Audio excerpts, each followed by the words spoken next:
কুরবানি শব্দটা মূলত উর্দু বা ফার্সি দুই ভাষার মধ্যেই এই কুরবানি শব্দটা পাওয়া যায়। জঙ্গলি কোনো জীব জানোয়ার দিয়ে কোরবানি করে তাহলে ওই ব্যক্তির কোরবানিও হবে না। আল্লাহ রসুল ঈদের নামাজ পড়েছেন, সাহাবা একরাম পড়েছেন, তাদের উপর যেমন ওয়াজিব ছিল ঠিক তেমনিভাবে আমাদের উপরে ঈদের নামাজ পড়া ওয়াজিব। নেশাব পরিমাণ মানের মালিক আল্লাহ রাব্বুল আলামিন যে ব্যক্তিকে বানিয়েছেন, ওয়ালাম ইউদহি, অথচ ওই ব্যক্তি কোরবানি করলো না। আল্লাহ রসুল সাল্লাল্লাহু আলাইহি ওয়াসাল্লাম বলতেছেন, ফালা ইয়াকরাবান্না মুসাল্লানা, ওই ব্যক্তি যেন আমাদের ঈদগাহে না আসে। যেহেতু জিলকদ মাসের শেষ জুমা এবং আমাদের সামনে জিলহজ মাস শুরু হতে যাচ্ছে, তাই আজকের আলোচনার বিষয় রেখেছি জিলহজ মাসের সবচেয়ে গুরুত্বপূর্ণ আমল 10 জিলহজ, কুরবানির দিন যে আমরা কুরবানি করব। এই কুরবানি করার জন্য কুরবানির বিভিন্ন মাসলা মাসাইল আমাদেরকে জানা দরকার হয়। তো কুরবানি কার উপর ওয়াজিব, কোন ব্যক্তি কুরবানি দিবে, কার উপর ওয়াজিব না, এই বিষয়ে কিঞ্চিত আলোকপাত করার প্রয়াস চালাবো ইনশাআল্লাহ তাআলা। শুরুতেই কুরবানি শব্দের অর্থ নিয়ে আমরা একটু তাহকিক করে নেই বা আলোচনা করে নেই। কুরবানি শব্দটা মূলত উর্দু বা ফার্সি দুই ভাষার মধ্যেই এই কুরবানি শব্দটা পাওয়া যায়। আরবি ভাষায় কুরবানি শব্দ ব্যবহার হয় না। তবে কুরবান শব্দটা ব্যবহার হয়, যেটা আল্লাহ রাব্বুল আলামিন কোরআনে কারীমের মধ্যে আলোচনা করে আমাদেরকে দেখায় দিয়েছেন। সূরা মাইদার 27 নম্বর আয়াতের মধ্যে আল্লাহ রাব্বুল আলামিন বলছেন, ইদ কররাবা কুরবানান ফাতুকুব্বিলা মিন আহাদিহিমা ওয়া লাম ইয়াতাকাব্বাল মিনাল আখিরা। ইদ কররাবা কুরবানান, সুতরাং এইখানে আল্লাহ রাব্বুল আলামিন বলতেছেন যখন কররাবা কুরবানান, এই যে কুরবানান শব্দটা আল্লাহ রাব্বুল আলামিন কোরআন শরীফের মধ্যে এনেছেন। এখানে আল্লাহ রাব্বুল আলামিন অর্থের মাধ্যমে এটাই বুঝিয়েছেন, যখন তাদের দুইজনের মধ্যে দুইজনই কুরবানি করলো, অথবা দুইজনের মধ্যে একজনেরটা কবুল করলাম আর আরেকজনেরটা কবুল করলাম না, অর্থাৎ গৃহীত হলো না, এই বিষয়টা আল্লাহ রাব্বুল আলামিন বললেন। সুতরাং বোঝা যায় কোরআনে কারীমের মধ্যে কুরবান শব্দ আছে কিন্তু কুরবানি নাই। এই কুরবানি শব্দটাকে নুসুক নামেও বলা হয়। কুরবানির একটা প্রতিশব্দ হলো নুসুক শব্দ দিয়েও কুরবানি বোঝানো হয়। যেমন আল্লাহ রাব্বুল আলামিন সূরা আনআমের 162 নম্বর আয়াতের মধ্যে বলছেন, কুল ইন্না সলাতি ওয়া নুসুকি ওয়া মাহইয়ায়া ওয়া মামাতি লিল্লাহি রাব্বিল আলামিন। আল্লাহ রাব্বুল আলামিন নবী করিম সাল্লাল্লাহু আলাইহি ওয়াসাল্লামকে বলছেন, কুল, হে নবী আপনি বলেন, ইন্না সলাতি, নিশ্চয়ই আমি যে নামাজ পড়ি আমার নামাজ, ওয়ানুসুকি, এবং আমার কুরবানি। এই যে ওয়ানুসুকি শব্দটা আল্লাহ রসুল এখানে বলেছেন, আল্লাহ রাব্বুল আলামিন যে রসুলকে বলতে বলেছেন, এই ওয়ানুসুকি শব্দের অর্থটাও হলো কুরবানি। নিশ্চয়ই আমার নামাজ এবং আমার কুরবানি, ওয়া মাহইয়ায়া ওয়া মামাতি, আমার জীবন এবং আমার মরণ, লিল্লাহি রাব্বিল আলামিন, উভয় জগতের প্রতিপালক মহান রব্বে কারীমের জন্যই। সুতরাং এই আয়াত থেকে আমরা এটাই সুস্পষ্টভাবে জানতে পারলাম এবং বুঝতে পারলাম যে নুসুক শব্দটাও কুরবানির ক্ষেত্রে ব্যবহার হয়। কুরবানির ক্ষেত্রে উদহাইয়া শব্দটাও ব্যবহার হয়। তো যাই হোক, কুরবানি শব্দের অর্থ হলো নৈকট্য বা নিকটবর্তী হওয়া, কারো কাছে আসতে পারা।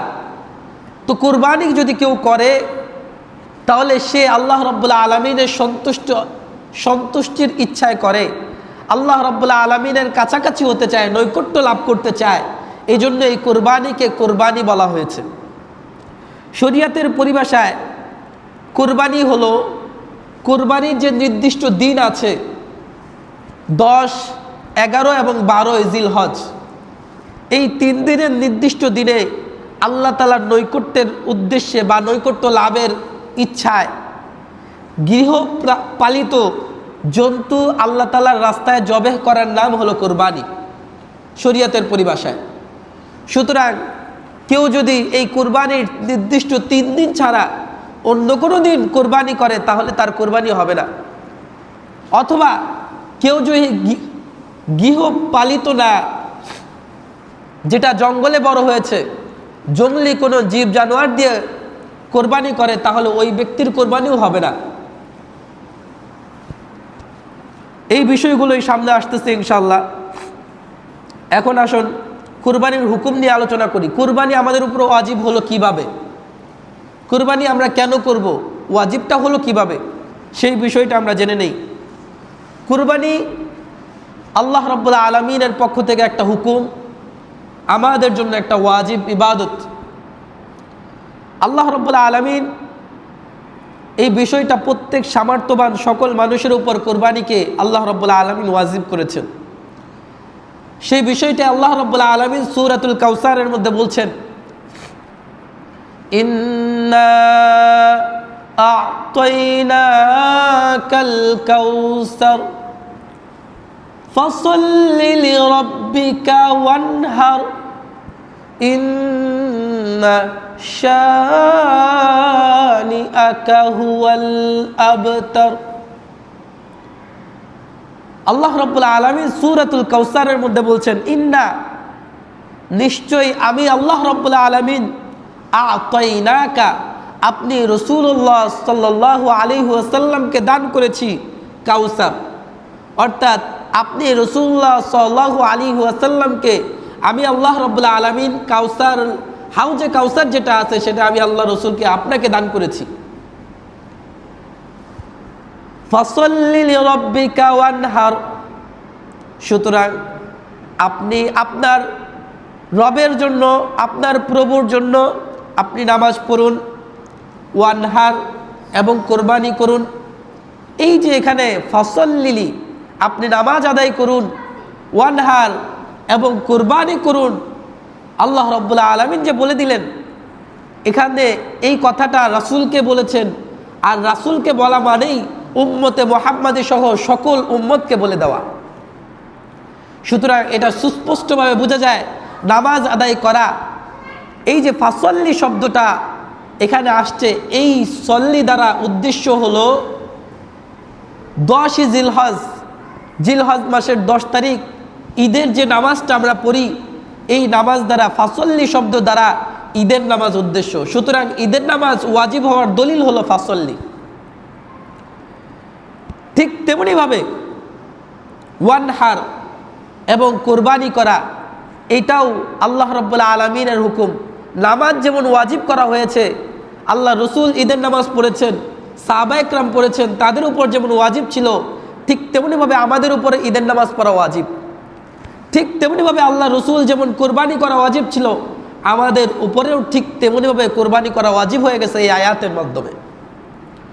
সুতরাং এই আয়াত থেকে আমাদের শিক্ষা এটাই যে আল্লাহ রাব্বুল আলামিন সূরা কাউসারের ফাসল্লি লিরাব্বিকা ওয়ানহার দ্বারা আমাদের উপর ঈদের নামাজ ওয়াজিব এবং ঈদের যে কোরবানি ঈদ, এই ঈদের যে কোরবানি করা, সেই বিষয়টা আমাদের জন্য ওয়াজিব করে দিয়েছেন।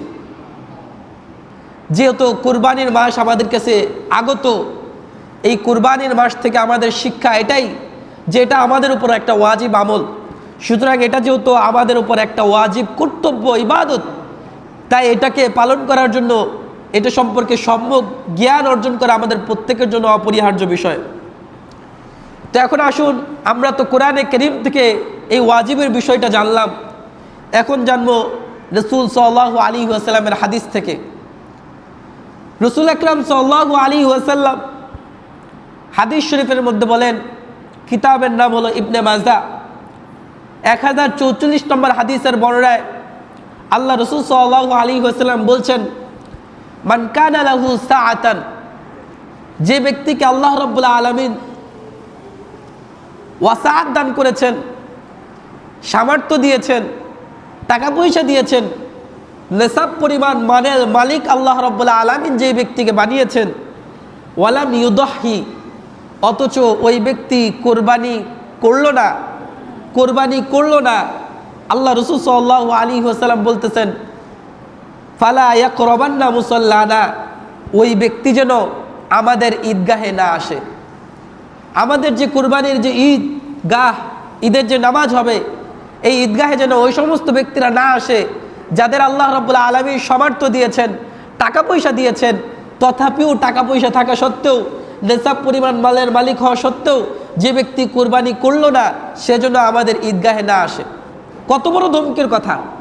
অথচ আল্লাহ রাসূল সাল্লাল্লাহু আলাইহি ওয়াসাল্লাম হলো রাহমাতুল লিল আলামিন, তিনি উম্মতে মুহাম্মাদের জন্য রহমত। আর তিনিই বলতেছেন রাগ করে, ধমকে সুরে, ওই ব্যক্তি যেন আমাদের ঈদগাহে না আসে যাকে আল্লাহ তাআলা সম্পদ দিছে, অতঃপর সে সম্পদ দেওয়া সত্ত্বেও সে কুরবানি করলো না, সেজন্য আমাদের ঈদগাহে না আসে।